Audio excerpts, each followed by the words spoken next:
नमस्कार साथी माने आउ थे आपण मानकु अद्विका अधिवेशन रे अध्याय को मु स्वागत करूची। आमे सेप्टेम्बर मासरे आम शरीर को विशेष भाव में केमती सुस्थ रखि परिबा तारि विषय रे आलोचना जारी रखिचे। तृतीय सप्ताह रे जो विषय रहिची हमरो ताहाला कृमिरु मुक्त रहिबार उपकारिता। आपण मानकु आगरु मते आलोचना प्रसंग रे मु कहिची केमती कृमि हुए, कृमि किपरि आसे। तेबे आउ थरे से विषय रे आमे आलोचना करिबा। कृमि होची गोटे परजीवी बा अन्य देहरे रहीकिरी बंचुथुबा गोटे जीव। कृमि आम शरीर भितर रुहे एवं आम शरीर भितर पुणी कोठी रुहे आमर रक्तनली रे से रुहे। से रक्तनली रे रही आमर रक्त कणिका को खाए। तो रक्त कणिका खाईदेवा द्वारा आम भितर रक्तहीनता हबार संभावना बढ़े। जदि कृमि माने अछंती एवं कृमि माने रहु रहु आम देहरे हठात किना कोनोसी विशेष लक्षण देखा जाए।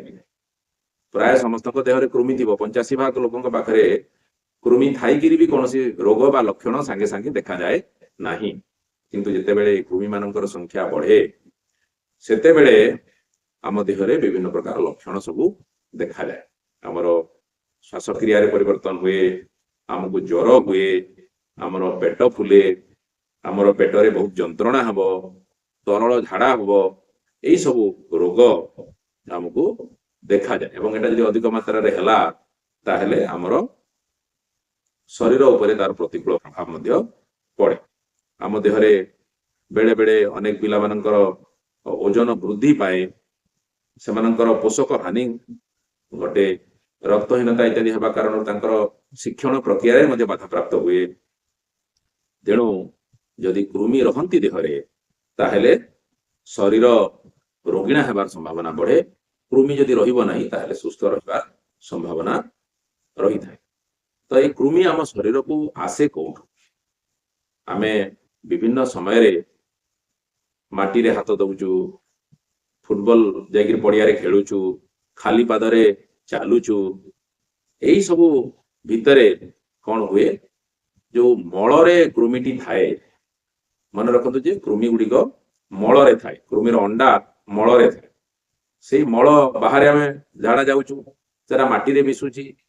से जो खाली पादरे आमे चलला समय रे बा से मलटी जदि धूली कणा सहित उड़ी आसिक कौन सी जगह लगी थाए, ताकू आमे जते हाथ में धरुचु, से ही पारे टंका देना नेना बेले आमे धरुचु, कौन सी चौकी टेबुल रे आमे जागिर बसुचु, से समय भी हो पारे।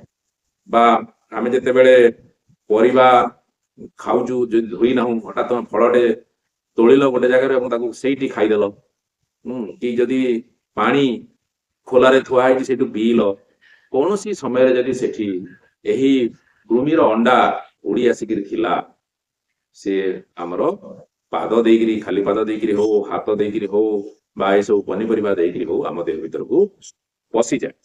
एवं पशि गला परे सी धीरे धीरे जेहेतु परजीवी प्राणी से आम शरीर रे ता निज पई खाद्य संग्रह करे, आउ धीरे धीरे बढ़े, आउ वंश विस्तार मध्य करे।